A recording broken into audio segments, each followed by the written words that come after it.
तो हेलो दोस्तों, स्वागत है आपका हमारे चैनल की इस लेटेस्ट वीडियो में। तो आज की इस वीडियो में हम द्रव्यों के प्रभाव वाले चैप्टर का सारे न्यूमेरिकल को हल करेंगे। तो चलिए सबसे पहले पहला क्वेश्चन देख लेते हैं क्या है। तो सबसे पहला क्वेश्चन कह रहा है हमसे 10⁻² मीटर स्क्वायर की समतल प्लेट तथा एक अन्य प्लेट के बीच तेल की 1 mm मोटी परत है।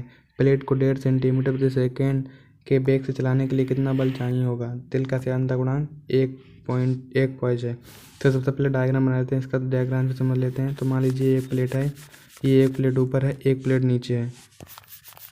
तो इनके बीच की जो दूरी है यानी मोटाई इसकी कितनी है 1 mm। मोटाई को ही दूरी मान लेंगे, मतलब कहेंगे 1 mm मोटी प्लेट है। प्लेट को 1.5 सेंटीमीटर के वेग से चलाने के लिए, यानी जी ऊपर वाली प्लेट है जो जब इधर के लिए फिसलेगी आगे के लिए 1.5 सेंटीमीटर प्रति सेकंड के वेग से फिसलेगी आगे के लिए, तो कितना वेग चाहिए होगा, कितना बल हमें आवश्यकता होगी, कितने बल की आवश्यकता हमें होगी। तो यही हमें ज्ञात करना है। तो चलिए इसको सॉल्व करते हैं। तो सबसे पहले जो हमें दिया गया है वो इसको लिख लेते हैं और फिर बाद में फार्मूला लगा के इसको हल कर लेंगे। तो इसमें हमें दिया गया है क्षेत्रफल इसका कितना है प्लेट का, A बराबर 10⁻² मीटर स्क्वायर क्षेत्रफल है। इसको सही से लिख देते हैं, 10⁻² मीटर स्क्वायर इसका क्षेत्रफल है। और इसके परत, दो प्लेटों के परत के बीच की दूरी कितनी है, यानी ΔZ बराबर 1 mm। जब इसको मीटर में कन्वर्ट करेंगे तो 10⁻³ मीटर आएगी। ΔZ बराबर 10⁻³ मीटर। और प्लेट को 1.5 सेंटीमीटर के वेग से, यानी ΔV बराबर कितना हो जाएगा 1.5 सेंटीमीटर प्रति सेकेंड के वेग से। जब इसको मीटर में बदलेंगे तो 10⁻² से गुणा कर देंगे। ΔV का मान ये आ गया, ΔZ का मान ये आ गया, A का मान तो यही दिया गया हमें।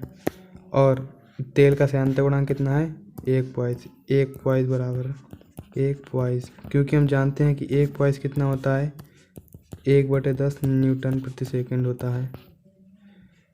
ईंटा बराबर 1।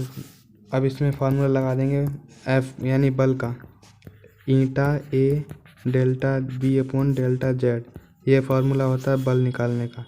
तो चलिए सबसे पहले इसमें मान रख देते हैं, फिर इसका F का मान निकाल आएगा। तो ईंटा का मान कितना है 1/10 गुणा A का मान कितना दिया गया हमें, A का मान है 10⁻² मीटर स्क्वायर और ΔB का मान 1.5 × 10⁻²।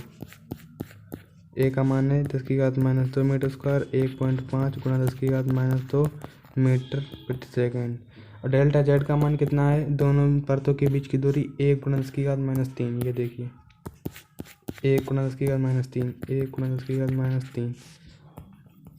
अब 1.5 गुणा 10⁻⁴ हो जाएगा, क्योंकि गुणांक में घातें जुड़ जाएंगी, क्योंकि माइनस माइनस किए तो यानी -2 और -2 यानी -4 हो जाएंगी। और यहाँ पर एक घात प्लस की है, एक घात पॉजिटिव है, एक घात नेगेटिव है, तो कितनी हो जाएंगी 10⁻²। और जब यह घात 10⁻² ऊपर आएगी 10⁻+2 हो जाएगी, 10⁻+2। तो F बराबर कितना हो जाएगा 1.5 गुणा 10⁻² न्यूटन। यही हमारे क्वेश्चन का आंसर हो जाएगा। चलिए अगला क्वेश्चन देखते हैं। तो आइए दोस्तों अब हम अगला क्वेश्चन देख लेते हैं। तो अगले क्वेश्चन में हमसे कहा गया है स्टील की 3 mm त्रिज्या की एक गोली ग्लिसरीन में गिर रही है। इस गोली की सीमांत चाल ज्ञात कीजिए। G बराबर इतना दिया गया है। तो सबसे पहले इसका डायग्राम बना देते हैं। ये एक गोली है जो कि, और ये बर्तन है और इसमें ग्लिसरीन भरी हुई है। ये गोली ग्लिसरीन में गिर रही है और इसकी त्रिज्या कितनी है, गोली की त्रिज्या में G दी गई है R बराबर 3 mm। तो जब इसको मीटर में कन्वर्ट करेंगे तो 10⁻³ से गुणा हो जाती है, तो आप जानते होंगे 10⁻³ मीटर हो गए। और ग्लिसरीन में गिर रही है और G कितना दिया गया है 10 मीटर प्रति सेकंड स्क्वायर में दिया गया है, 10 मीटर प्रति सेकंड स्क्वायर में 10 G का मान दिया गया है। और हमसे कहा गया है इसकी सीमांत चाल यानी B ज्ञात करना है, B को हमें ज्ञात करना है। तो हम जानते हैं कि ग्लिसरीन का तो हम जानते हैं कि स्टील की गोली का घनत्व कितना होता है। स्टील का घनत्व होता है 8 × 10⁻³ किलोग्राम प्रति मीटर क्यूब होता है। और ग्लिसरीन का घनत्व बराबर होता है 1.2 × 10⁻³ और ये इसकी मात्रा क्या होता है किलोग्राम प्रति मीटर क्यूब होता है। और ईंटा कितना दिया है श्यानता गुणांक स्टील का 0.85 ये होता है किलोग्राम प्रति मीटर सेकंड। ये हमें इसका वो दिया गया है श्यानता गुणांक। तो इस सवाल में नहीं दिया गया, लेकिन आपको बुक में ऊपर दिख जाएंगे, तो वहीं से मैंने लिया है ये सब। अब इसमें हम सिंपल सा फार्मूला लगाते हैं, जो कि होता है b बराबर 2/9 r square rho minus sigma, और यहाँ पर g अपॉन ईटा, ये इसका फार्मूला होता है। तो इसमें हम इसका मान रख देंगे, इसका आंसर आ जाएगा। तो b बराबर होगा 2/9 गुणा आर स्क्वायर का मान कितना हो जाएगा, आर का त्रिज्या कितनी है 3 गुणा 10⁻³ है। तो जब इसकी गुणा करेंगे, स्क्वायर करेंगे तो 9 गुणा 10⁻6 आ जाएगा। कितना आ जाएगा 9 गुणा 10⁻6। और रोह का मान कितना दिया गया है 8 और -1/1.2, और चूँकि 10⁻³ 10⁻³ दोनों में कॉमन है, इसलिए हमने इसको ब्रैकेट के बाहर लिख दिया। और जी का मान हमें दिया गया 10 और इसका मान दिया गया ईटा का 0.85। तो इसको सॉल्व करते हैं, तो 9 से 9 कैंसिल हो जाएगा। और यहाँ पर b बराबर कितना रहेगा 2 गुणा 10⁻6 गुणा, जब 8 में से 1.28 जाएगा तो कितना बचेगा 6.8। और यहाँ पर कितना रहेगा 10⁻³ गुणा 10 बटे 0.85, ये हो जाएगा। अब b बराबर कितना हो जाएगा, जब 6.8 की 2 से गुणा करते हैं तो कितना जाएगा 13.6 गुणा 10⁻6, और 10 यहाँ पर कितनी हो जाएगी 4 हो जाएगी, 10⁻2 बचेगी। और यहाँ पर 0.85, जब इसको इससे भाग देते हैं तो आता है 16, कितना आता है 16। b बराबर आएगा 60 गुणा 10⁻16 आता है गुणा 10⁻2 मीटर, क्योंकि मीटर में है और हम इसको सेंटीमीटर में कन्वर्ट करेंगे 10⁻2 हट जाएगी, एंड 16 सेंटीमीटर। ये हमारे क्वेश्चन का आंसर हो गया। चलिए अगला क्वेश्चन देखते हैं। तो आइए दोस्तों हम अगला क्वेश्चन देख लेते हैं। तो अगले क्वेश्चन में हमसे कहा गया है 2 mm व्यास की एक गोली किसी सीमांत द्रव से भरी टंकी में डाल दी जाती है, गोली की सीमांत चाल की गणना कीजिए। तो सबसे पहले हमें जो दिया गया है वो सबसे पहले लिख लेते हैं। तो यानी d यानी व्यास कितना है 2 mm, तो जब इसको त्रिज्या में कन्वर्ट करेंगे कितना हो जाएगा 1 mm, और 1 mm है, और इसको जब मीटर में कन्वर्ट करेंगे 10⁻³ से गुणा हो जाएगी, 10⁻³ से गुणा कर देगी, कितना आ गया मीटर में आ गया। और गोली की सीमांत चाल की गणना कीजिए, यानी हमें b ज्ञात करना है। और रोह कितना दिया गया, यानी गोली का घनत्व कितना दिया, पदार्थ का घनत्व कितना दिया गया, रोह बराबर हमें दिया गया है 8 गुणा 10⁻³ किलोग्राम प्रति मीटर क्यूब हमें दिया गया है। और द्रव का घनत्व कितना दिया गया, सिग्मा बराबर हमें दिया गया 1 गुणा 10⁻³ किलोग्राम प्रति मीटर क्यूब हमें दिया गया। ये देखिए द्रव का घनत्व, तथा श्यानता गुणा कितना दिया गया द्रव का, ईटा बराबर हमें दिया गया है 1 किलोग्राम मीटर से प्रति मीटर सेकंड। तो ये हमें दिया गया है। तो इसमें सबसे पहले हम डायग्राम से आपको समझा देते हैं। तो इसमें कहा गया है कि, इधर समझा देता हूँ आपको। तो इसमें कहा गया कि एक गोली है, जैसे बर्तन मान लीजिए है, एक गोली जो है वो इसकी त्रिज्या कितनी है 1 mm। ये तो अभी 1 mm है, क्योंकि व्यास 2 mm था इसलिए त्रिज्या 1 mm है। और ये स्टील की गोली है। हाँ, गोली स्टील पदार्थ नहीं दिया गया, कौन सा पदार्थ है, ये दिया गया है गोली है। और इसमें क्या कहा गया है, गोली की सीमांत चाल ज्ञात करनी है। कब, जब ये श्यान द्रव से भरी टंकी में डाल दी जाती है, यानी जब ये नीचे की ओर जाएगी तो इस पर एक ऊपर की ओर बल लगता है। तो यही हमें ज्ञात करना है, जिसे हम श्यान बल कहते हैं। और श्यान बल के कारण जो इसकी गति होगी, मतलब चाल जो होगी द्रव के अंदर, वो हमें ज्ञात करनी है। तो चलिए शुरू करते हैं। b बराबर 2/9 r square rho minus sigma g upon eta, ये फार्मूला होता है। ये दो अभी आपने इससे पहले वाले सवाल में भी देखा होगा। तो b बराबर हो जाएगा 2/9, आर स्क्वायर का मान कितना हो जाएगा, एक है, तो इसको जब वर्ग करेंगे तो कितना हो जाएगा 1 गुणा 10⁻6 मीटर स्क्वायर हो जाएगा। और रोह का मान कितना दिया गया 8, और इसका मान कितना दिया गया, सिग्मा का मान, रोह का मान 8 गुणा 10⁻3 दिया गया है। और रोह का मान, सिग्मा का मान कितना दिया गया 1 गुणा 10⁻3। तो इसमें मान रख देते हैं 1, और 10⁻3 कॉमन है दोनों में से, तो बाहर ले ली। जी का मान 10 यूज़ करना है हमें। ईटा कितना दिया गया है 1, ईटा हमें दिया गया है 1, कितना 1। तो इसको सॉल्व कर लेते हैं। तो b बराबर रहेगा 2/9 गुणा 10⁻6 गुणा 7 गुणा 10⁻4 हो जाएगा, 10⁻3 और 10⁻1 प्लस किए तो 4 हो जाएगी। तो इसको भाग कर गुणा कर लेते हैं। 7 दूनी 14 रहेगी, इसी से गुणा करेंगे। 7 दूनी 14 बटे 9 गुणा 10 की घात -2 बचेगा। 10 की घात -6, 10 की घात +4 यानी 10 की घात -2। तो जब इसको इससे काटते हैं तो 1.55 आता है। 1.55 गुणा 10 की घात -2 मीटर प्रति सेकेंड। यही हमारे क्वेश्चन का आंसर हो गया। और जब इसको सेंटीमीटर में बदलेंगे तो 1.55 सेंटीमीटर प्रति सेकेंड आ जाएगा। तो यही हमारे क्वेश्चन का आंसर हो गया। चलिए अगला क्वेश्चन देखते हैं। आइए दोस्तों, अब हम अगला क्वेश्चन देख लेते हैं। तो अगले क्वेश्चन में हमसे कहा गया है कि वायु का एक बुलबुला है और जिसकी त्रिज्या 0.4 mm है। तो सबसे पहले लिखते हुए चलते हैं। 0.4 mm त्रिज्या का कोई गोला है, बुलबुला है। और जब इसको मीटर में बदलेंगे तो 4 गुणा 10 की घात -4 हो जाएगा, क्योंकि यहाँ पर चलिए मैं आपको ऐसे बता देता हूँ डायरेक्ट। 10 की घात -3 हो जाएगा। और जब इसको ये पॉइंट हट के यहाँ पर आएगा तो 4 गुणा 10 की घात -4 मीटर जाएगा। तो ये त्रिज्या हो गई इस गोले की। तो ये वायु का बुलबुला है जो किस में गिर रहा है, जल में ऊपर उठता है। मान लीजिए ये गिलास है और इसमें वायु भरी हुई है, ये वायु भरी हुई है और इसमें कहा गया है, सॉरी, इसमें जल भरा हुआ है और ये कोई वायु का बुलबुला है। तो ये ऊपर उठ रहा है। ऊपर क्यों उठ रहा है? क्योंकि उत्प्लावन बल लगता है, इसलिए ऊपर उठ रहा है। तो हमें पूछा गया है कि इस गोले की त्रिज्या कितनी है, 4 गुणा 10 की घात -4 मीटर है। और हमें इसमें पूछा गया है कि सीमांत चाल क्या होगी, मतलब कितनी चाल से बुलबुला ऊपर की ओर उठ रहा है। तो यही हमें ज्ञात करना है, यानी बी हमें ज्ञात करना है, बी हमको ज्ञात करना है। और हमें दिया क्या गया है, यदि जल का श्यानता गुणांक यानी जल का श्यानता गुणांक यानी रोह बराबर 1 गुणा 10 की घात 3 किलोग्राम प्रति मीटर क्यूब में दिया गया है। और क्या कहा गया है, मीटर प्रति सेकंड। ये हमें श्यानता गुणांक कितना दिया गया, सॉरी। तो हमें यहाँ पर दिया गया श्यानता गुणांक, हमने यहाँ पर गलत लिख दिया, गलत हो गया। तो यहाँ पर कितना रहेगा, श्यानता गुणांक ईटा से प्रदर्शित करते हैं। कितना दिया गया, 1 गुणा 10 की घात -3 किलोग्राम मीटर सेकेंड प्रति मीटर सेकंड होता है इसका मात्रा। ये हमें दिया गया है।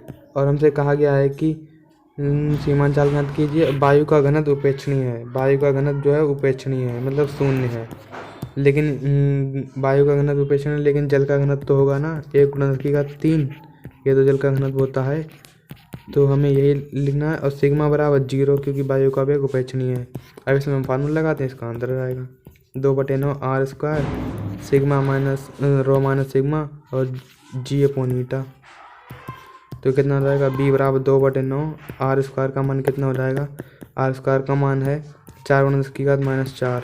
कितना है, 4 गुणा 10 की घात -4 है। तो 4 चौक 16 स्क्वायर करने पर और गुणा 10 की घात -8 हो जाएगा।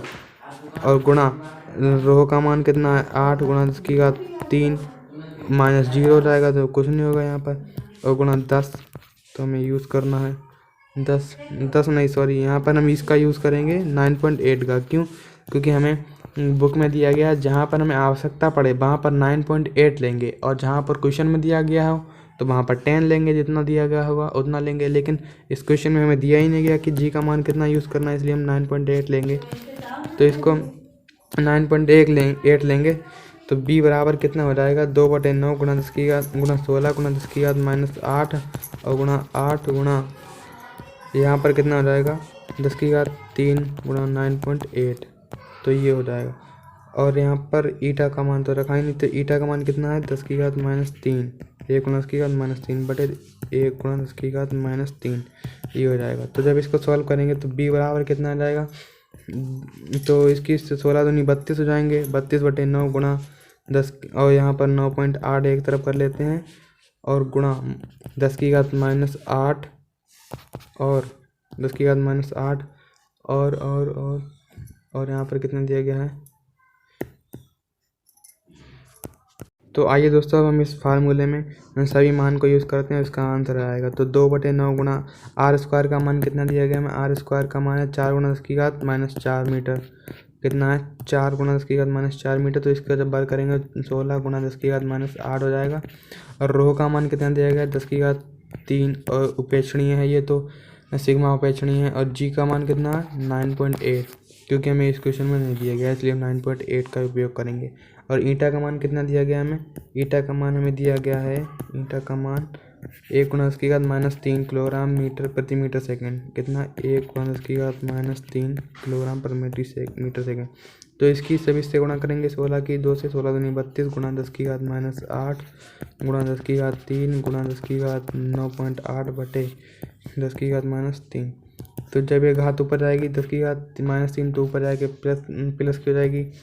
तो 32 बटे 9 × 10⁻8 प्लस की 6 × 9.8 तो ये हो जाएगा। b बराबर कितना हो जाएगा? 9 × 9.8 बटे 9 गुणा यहाँ पर कितना हो जाएगा? 10⁻²। तो जब इसको सॉल्व करेंगे तो इसका आंसर आता है 0.345 गुणा 10 यहाँ पर कितना आ जाएगा? 34.5 गुणा 10⁻² मीटर प्रति सेकेंड, मीटर पर सेकेंड। और जब इसको सेंटीमीटर में बदलेंगे तो ये घात हट जाएगी और घात हट जाएगी लेकिन कितना आ जाएगा? सेंटीमीटर पर सेकेंड आ जाएगा। यही हमारे क्वेश्चन का आंसर हो गया। चलिए अगला क्वेश्चन देखते हैं। तो अगले क्वेश्चन में हमसे कहा गया है 1 सेंटीमीटर त्रिज्या की एक बूंद एक समान चाल 1 सेंटीमीटर प्रति सेकेंड की चाल से एक तरल में गिर रही है। यदि तरल का श्यानता गुणांक 1 × 10⁻² किलोग्राम मीटर प्रति सेकंड तो बूंद पर लगने वाले श्यान बल का मान ज्ञात कीजिए। तो इसमें हमसे कहा गया है, जैसे डायग्राम बना लेते हैं। तो ये कोई गिलास जैसे बर्तन है मान लीजिए। तो इसमें कहा गया 1 सेंटीमीटर त्रिज्या की कोई गोली है। ये कोई गोली है और ये एक समान चाल नीचे की ओर जा रही है 1 सेंटीमीटर पर सेकेंड के वेग से नीचे जा रही है। तरल में गिर रही है। एक तरल है, कोई पदार्थ तरल में गिर रही है और तरल का श्यानता गुणांक कितना है? श्यानता गुणांक ईटा बराबर है 1 × 2 किलोग्राम प्रति मीटर क्यूब। आगे लिख लीजिए।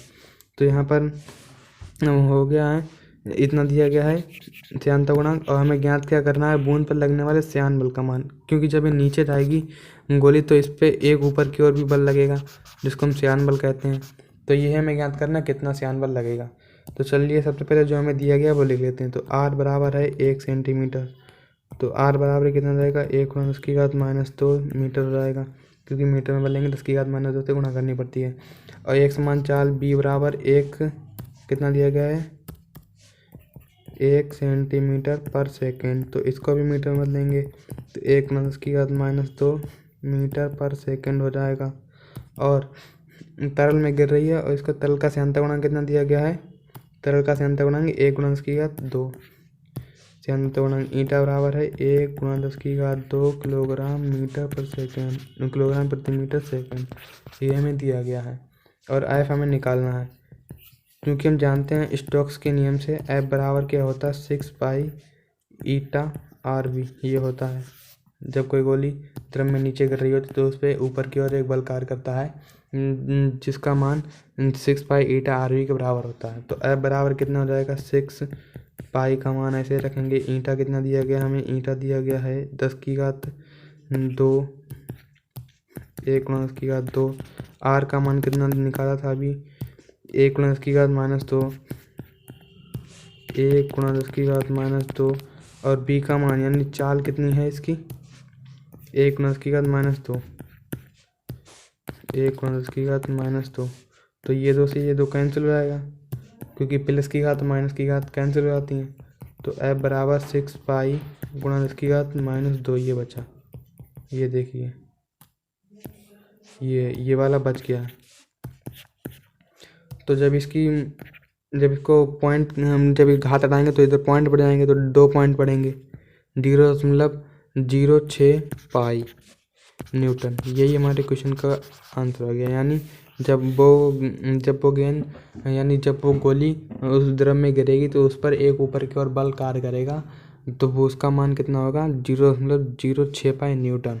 तो यही हमारे क्वेश्चन का आंसर हो गया। चलिए अगला क्वेश्चन देखते हैं। तो अगले क्वेश्चन में हमसे कहा गया है समान आकार की जल की 8 बूंदें वायु में सीमांत वेग 10 सेंटीमीटर प्रति सेकंड से गिर रही हैं। यदि ये बूंदें मिलकर एक बड़ी बूंद हो जाएं तो नई बूंद का सीमांत वेग कितना होगा। तो इसमें हमसे कहा गया है, जैसे कि इधर चित्र बना लेते हैं, जिसमें कहा गया है समान आकार की 8 बूंदें, 1 2 3 4 5 6 7 8, 1 2 3 4 5 6 7 8 बूंदें हैं और ये नीचे की ओर गिर रही हैं वायु में। किसमें गिर रही हैं? वायु में। और वायु में इसकी सीमांत चाल कितनी है? 10 सेंटीमीटर पर सेकेंड है। तो यानी v1 बराबर कितना हो जाएगा? 10 सेंटीमीटर पर सेकेंड। ये इनकी सीमांत चाल है। और हमें ज्ञात क्या करना है? अगर ये आठ बूंद है मिलकर एक बड़ी बूंद हो जाए, इतनी बड़ी बूंद हो जाए, तो इसकी हमें चाल ज्ञात करनी है। इसकी चाल कितनी होगी यही हमें ज्ञात करना है। तो चलिए इसको हल करते हैं। तो इसमें सबसे पहले हमको करना क्या होगा? इसको हमें मानना होगा, इसकी त्रिज्या हमें माननी होगी, फिर उसके बाद इसके बराबर करनी होगी। तो चलिए इसको देखते हैं। तो उसमें हम सबसे पहले लिखते हैं माना छोटी बूंद की त्रिज्या। माना छोटी बूंद की त्रिज्या कितनी मान ली हमने? माना छोटी बूंद की त्रिज्या मान ली r, तथा अब बड़ी बूंद की त्रिज्या मान ली कैपिटल R। तो छोटी बूंद और बड़ी बूंद का आयतन तो आप जानते होंगे कि गोले का आयतन क्या होता है? 4/3 पाई r³ होता है। क्योंकि हमें यहाँ पर कहा गया 8 छोटी बूंदें मिलकर एक बड़ी बूंद हो जाती हैं। 8 छोटी बूंद का आयतन, जब ये 8 छोटी बूंदें हैं तो जब ये मिलकर एक बड़ी बूंद बनाएंगी तो उनका आयतन तो समान रहेगा। आयतन में तो कोई परिवर्तन नहीं होता है। तो इसलिए 8 छोटी बूंदों का आयतन बराबर एक बड़ी बूंद का आयतन। एक बड़ी बूंद का आयतन।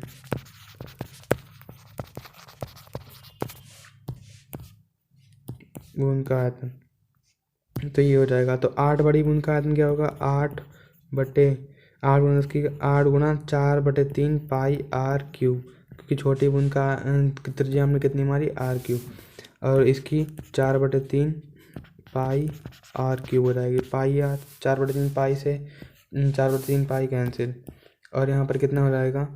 तो यहाँ पर हो जाएगा 8r² बराबर r³। जब दोनों ओर घनमूल लेने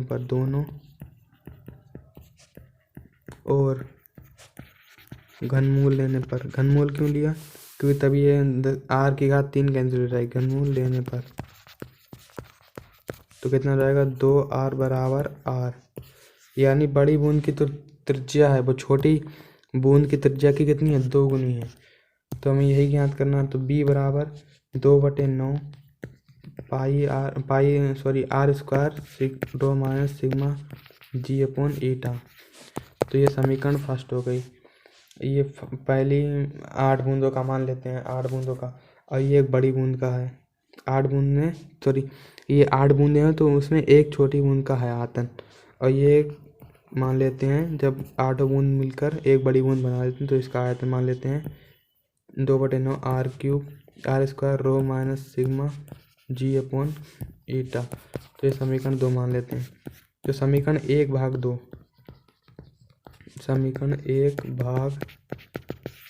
करने पर, समीकरण 1 को 2 से भाग करते हैं तो कितना आ जाएगा? तो 2/9 r² रो माइनस सिग्मा g/ईटा बटे 2/9 r² रो माइनस सिग्मा g/ईटा।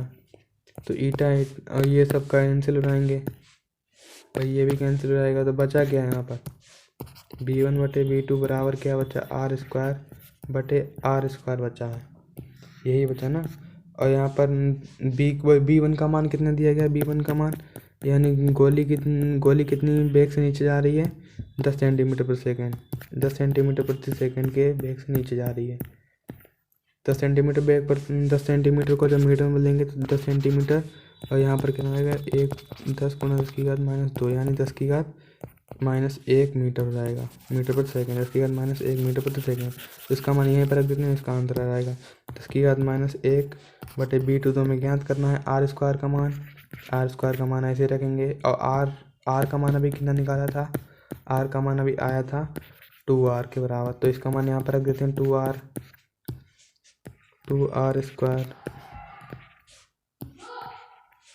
2r²।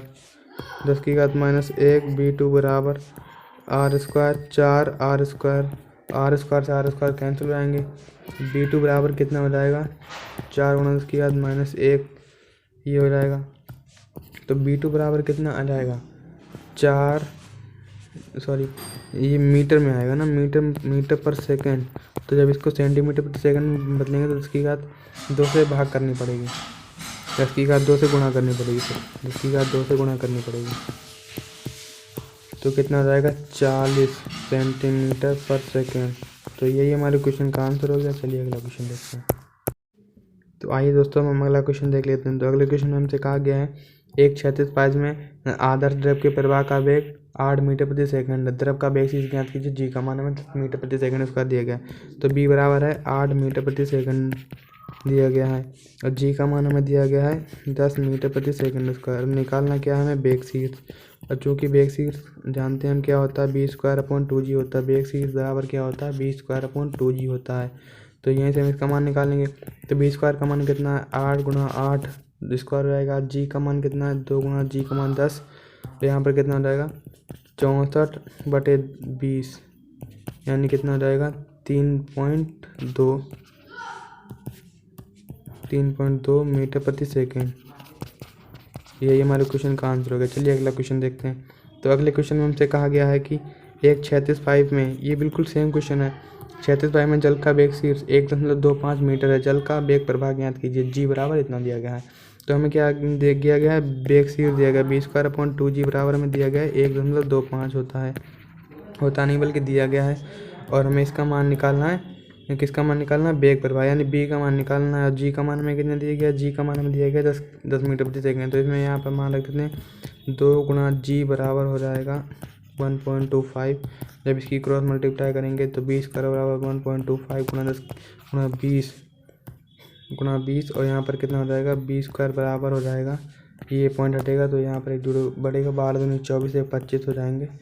12.5 का दुगुना करने पर 25 आता है। और b² कितना हो जाएगा, जब वर्गमूल लेंगे दोनों तरफ 5 मीटर प्रति सेकंड, 5 मीटर पर सेकंड। यही हमारे क्वेश्चन का आंसर हो जाएगा। चलिए अगला क्वेश्चन देखते हैं। आइए दोस्तों हम अगला क्वेश्चन देख लेते हैं। तो अगले क्वेश्चन में हमसे कहा है कि 0.09 पाई मीटर स्क्वायर अनुप्रस्थ परिक्षेत्र के बेलनाकार पाइप में जल 1 मीटर प्रति सेकंड की चाल से प्रवाहित हो रहा है। यदि पाइप का व्यास घटाकर आधा कर दिया जाए तो इसमें जल के प्रवाह की चाल ज्ञात कीजिए। तो मान लीजिए इसमें कहा गया है, जैसे कि ये कोई पाइप है, इसकी त्रिज्या कितनी है, यहाँ से लेके यहाँ तक ये कोई पाइप है और इसकी यहाँ से लेके यहाँ तक त्रिज्या इसमें दी गई है। त्रिज्या इसमें दी नहीं गई है, लेकिन हाँ इसका अनुप्रस्थ परिक्षेत्र का क्षेत्रफल दिया गया है। ये क्षेत्रफल दिया गया है, ये वाला, ये चीज़ जो दी है वो दी गई है हमको। तो ये हमको कितनी दी गई है, ये हमको दिया गया है, ए बराबर हमको दिया गया है 0.09 पाई मीटर स्क्वायर हमको दिया गया है। और इसमें कहा गया है, और इससे मतलब ये दिया गया है, क्षेत्रफल दिया गया, इस पाइप में से जल प्रवाहित हो रहा है कितने वेग से, 1 मीटर प्रति सेकेंड के वेग से जल प्रवाहित हो रहा है। इसको A1 मान लेते हैं, इसको B1 मान लेते हैं। तो हमसे पूछा गया है कि यदि पाइप का व्यास घटाकर आधा कर दिया जाए। पहले मान लीजिए ये पाइप का व्यास इतना था, यहाँ से लेके कुछ भी था, और इसके बाद इसको घटाकर आधा कर दिया जाए, छोटा कर दिया जाए, और इसका छोटा कर दिया जाए, तो इसमें प्रवाह की दर कितनी होगी, मतलब प्रवाह की चाल कितनी होगी जल प्रवाह की। तो हमें यही ज्ञात करना है। तो सबसे पहले हम त्रिज्या निकाल लेते हैं। त्रिज्या हम कहाँ से निकालेंगे, यहाँ से निकालेंगे। A1 बराबर होता है, A1 बराबर क्या होता है 0.09 पाई स्क्वायर। ये तो हमें दिया गया। A1 बराबर होता क्या है, यानी A1 का मतलब यानी अनुप्रस्थ परिक्षेत्र का क्षेत्रफल, यानी वृत्तीय परिक्षेत्र का क्षेत्रफल। वृत्त का क्षेत्रफल क्या होता है, पाई r² बराबर 0.09 पाई। तो पाई से पाई कैंसिल हो जाएगा। r² का बराबर कितना हो जाएगा 0.09 और r बराबर कितना हो जाएगा 0.3 मीटर हो जाएगा, क्योंकि जब इसका वर्गमूल करेंगे 0.3 मीटर आएगा। और हमें कहा गया है कि इसकी त्रिज्या यानी इसका व्यास जो है वो पहले के व्यास से आधा कर दिया जाए। जब व्यास आधा होगा यानी त्रिज्या भी आधी हो जाएगी। ये R1 है, यहाँ पर R1 है, और जब इसकी त्रिज्या आधी हो जाएगी, यानी त्रिज्या भी आधी करनी होगी, व्यास आधा होगा, त्रिज्या भी आधी हो जाएगी, तो कितना आ जाएगा 0.1 यानी 1.0.15। R2 बराबर आएगा 0.15 मीटर। मीटर में दिया गया है, सेंटीमीटर में दिया गया है, तो हम मीटर में दिया गया है, यानी मीटर स्क्वायर में दिया गया है, यानी मीटर में आएगी इसकी त्रिज्या। तो हमसे कहा गया है इसमें B1 तो हमें ज्ञात किया है, और B2 हमें ज्ञात करना है, यानी चाल कितनी होगी। अब इसकी चाल कितनी होगी ये हमें ज्ञात करना। तो A2 बराबर क्या हो जाएगा πr² 2। पाई का मान ऐसे ही रहने देंगे, और A2 का मान, R2 का मान कितना 0.15 स्क्वायर कर देंगे, तो यहाँ पर कितना हो जाएगा पाई गुणा यहाँ पर हो जाएगा 225। यहाँ पर इसको 15 का वर्ग कितना था 225, और पॉइंट कितने अंकों के बाद लगेगा 4 अंकों के बाद, 3 अंक तो हो गया, चौथा अंक ये हो गया, तो कितना हो गया 0.0225 पाई मीटर स्क्वायर। और चूँकि हम जानते हैं कि ये इसका सूत्र क्या होता है, द्रव्यों के अविरत प्रवाह का सूत्र क्या होता है, A1 B1 बराबर होता है A2 B2 होता है, A2 B2 होता है।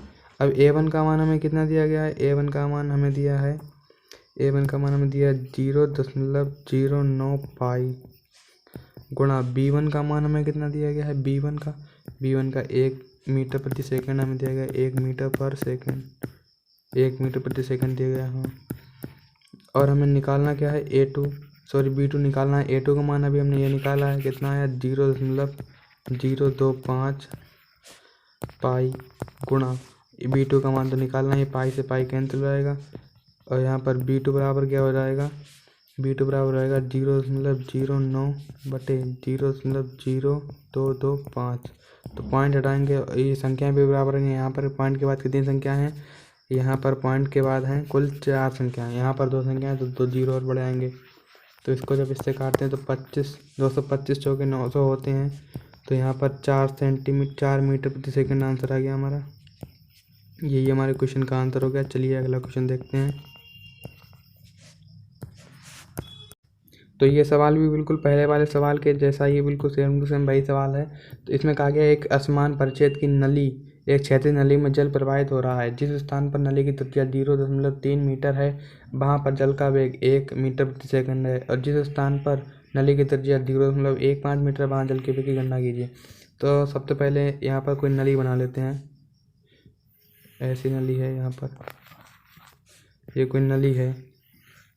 तो यहाँ पर एक जगह पर इसका जो त्रिज्या है पाइप की वो ज़्यादा है। त्रिज्या कितनी है यहाँ पर 0.3 मीटर, यानी R1 बराबर हमें दिया गया है 0.3 मीटर, और R2 यानी इस सिरे की त्रिज्या हमें कितनी दी गई है 0.1 मीटर। और जहाँ इसमें कहा गया जिस स्थान पर नली की त्रिज्या 0.3 मीटर है वहाँ पर वेग, यानी वेग कितना है यहाँ पर B1 बराबर है यहाँ पर 1 मीटर प्रति सेकेंड। तो यहाँ पर हमें B2 ज्ञात करना है, यानी B1 बराबर कितना दिया गया है 1 मीटर प्रति सेकंड हमें दिया गया है। और जो कि हम जानते हैं द्रव्यों के अविरत प्रवाह के समीकरण, द्रव्यों का अविरत प्रवाह का समीकरण क्या होता है A1 B1 बराबर होता है A2 B2। तो यहाँ पर A1 यानी इस परिच्छेद का क्षेत्रफल, ये बड़ा जो परिच्छेद है इस अनुप्रस्थ परिच्छेद का क्षेत्रफल, और A2 हो जाएगा इस परिच्छेद का क्षेत्रफल। तो हमें त्रिज्याएं दी गई हैं, और पाई r स्क्वायर का फार्मूला का ही उपयोग करते हुए इसका क्षेत्रफल निकालेंगे। तो pi r square pi R1 square B1 is equal to pi R2 square B2। तो पाई से पाई कैंसिल हो जाएगा, और R1 का मान कितना दिया गया है 0.3 मीटर, 0.3 मीटर स्क्वायर हो जाएगा इसका। और B1 इसमें यहाँ पर चाल कितनी है 1 मीटर, बराबर R2 का मान कितना दिया गया 0.15 मीटर स्क्वायर, B2 तो हमें ज्ञात ही करना है। तो यहाँ पर कितना जाएगा 0.09 मीटर जाएगा, और बराबर यहाँ पर जब इसकी गुणा करेंगे तो कितना आ जाएगा 0.0225, यानी 0.15 की गुणा जब उसी से करते हैं उसी संख्या से यानी वर्ग करते हैं तो कितना आ जाएगा 0.0225। अब B2 में ज्ञात करना है। अब B2 इधर रहने देते हैं, 0.09 0.0225 इस पॉइंट से इस पॉइंट कैंसिल हो जाएगा और यहाँ पर 2 जीरो बढ़ जाएंगे क्योंकि संख्या बराबर हमें करनी है। तो 4 से 4 पर 225 चौके 900 होते हैं, कितना रहेगा 4 मीटर प्रति सेकेंड। यही हमारे क्वेश्चन का आंसर हो गया। चलिए अगला क्वेश्चन देखते हैं। तो आइए दोस्तों हम अगला क्वेश्चन देख लेते हैं। तो अगले क्वेश्चन में हमसे कहा गया है, एक असमान परिच्छेद वाली क्षैतिज नली में द्रव बह रहा है। एक स्थान पर नली की त्रिज्या 0.5 सेंटीमीटर तथा द्रव का वेग 25 सेंटीमीटर प्रति सेकेंड है तथा एक अन्य स्थान पर जहां द्रव का वेग 4 सेंटीमीटर प्रति सेकेंड है वहां नली की त्रिज्या कितनी होगी। तो इसमें हमसे कहा गया है जैसे एक कोई नली है, इसका एक सिरा छोटा है, एक सिरा ज़्यादा चौड़ा है। तो इसमें हमसे कहा गया है इस तरह इस पाइप का यहाँ यानी शुरुआती भाग का क्षेत्रफल कितना है, त्रिज्या कितनी है 0.5 सेंटीमीटर, यानी R1 हमें 5 0.5 सेंटीमीटर। और जब इसको मीटर में बदलेंगे तो कितनी हो जाएगी, R1 बराबर 5 × 10⁻³ मीटर हो जाएगी। और इस भाग की त्रिज्या कितनी दी गई है हमें, R2 हमें दिया गया है। R2 तो हमें निकालनी है, R2 में निकालना है। और यहाँ पर क्या कहा गया है, इस R1 की जगह पे जहाँ पर त्रिज्या 0.5 सेंटीमीटर है वहाँ पर जल का वेग कितना है 25 सेंटीमीटर प्रति सेकेंड। V1 बराबर है 25 सेंटीमीटर पर सेकेंड। तो जब इसको मीटर में बदलेंगे तो कितना जाएगा 25 × 10⁻² मीटर प्रति सेकेंड हो जाएगा। और हमसे कहा गया है कि जहाँ पर त्रिज्या R2 है उस पर वेग कितना है जल का, V2 बराबर 4 सेंटीमीटर प्रति सेकेंड इसका वेग है। यानी V2 बराबर कितना है, V2 बराबर है 4 सेंटीमीटर पर सेकेंड। और इसको जब मीटर में बदलेंगे तो 4 × 10⁻² मीटर प्रति सेकेंड हो जाएगा। तो ये चीज़ें हमें दी गई हैं, ये देख लीजिए आप, ये चीज़ें हमें दी गई हैं। तो हम जानते हैं द्रव्यों के अवरक्त प्रवाह के समीकरण से A1 B1 बराबर क्या होता है, A2 B2 होता है। तो A1 का मान कितना है, πr1² रख देंगे, और B1 तो ऐसे ही रहेगा, अब πr2², B2 ऐसे ही, पाई से पाई कैंसिल हो जाएगा। त्रिज्या में दी गई इसलिए त्रिज्याओं का प्रयोग होगा। तो R1 हमें कितनी दी गई है, 5 × 10⁻³ 5 × 10⁻³ का स्क्वायर इंटू B1 हमें कितना दिया गया है, B1 हमें दिया गया है 25 सेंटीमीटर प्रति सेकंड दिया गया। तो जब इसको मीटर में बदलेंगे तो 25 × 10⁻² मीटर प्रति सेकंड हो जाएगा। 25 × 10⁻² बराबर R2 तो हमें ज्ञात करना है, R2 का स्क्वायर गुणा B2 में कितना दिया गया है, B2 में 4 × 10⁻², 4 × 10⁻² हमें दिया गया है। तो आइए अब इसको सॉल्व कर लेते हैं। 5 का वर्ग 25 × 10⁻6 गुणा 25 × 10⁻² बराबर R2² गुणा 4 × 10⁻² हो जाएगा। तो इससे ये घात कैंसिल हो जाएगी क्योंकि जब इधर आएगी तो माइनस की हो जाएगी और इसलिए कैंसिल हो जाएगी, इसलिए मैंने पहले से इसको कैंसिल कर दिया। तो 25 का 25 से गुणा करेंगे यानी वर्ग करेंगे, 25 पंजे 25 गुणा 25 यानी 6, तो 25 हो जाएगा बटे 4 और आ जाएगा गुणा 10⁻6 बराबर R2। यहाँ पर ये 4 क्यों आ गया, ये वाला 4 आ गया, यहाँ पर इसकी क्रॉस मल्टीप्लाई करी तो यहाँ पर ये 4 आ गया। ये तो आप समझ गए होंगे। और जब इसको इससे काटते हैं तो कितना, अभी काटेंगे नहीं इसको, दोनों ओर वर्गमूल लेने पर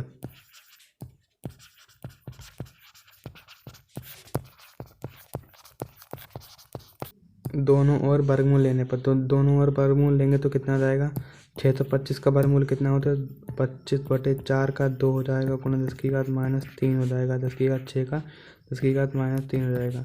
और R2 तो इधर ही रहेगा, स्क्वायर लगा दिया। और यहाँ पर कितना रहेगा, जब 25 को जब 2 से काटते हैं तो 12.5 आता है, 12.5 गुणा 10⁻³ बराबर R2, ये हो जाएगा। और ये किस में आया, मीटर में। तो यही हमारे क्वेश्चन का आंसर हो गया। चलिए आपको दूसरी वीडियो में मिलते हैं। तो ये इस वीडियो का पहला पार्ट था। और आपको हमारी वीडियो अच्छी लग रही हो तो चैनल को सब्सक्राइब कर लीजिए और लाइक कर दीजिए इस वीडियो को, और अपने दोस्तों के साथ शेयर कर दीजिए।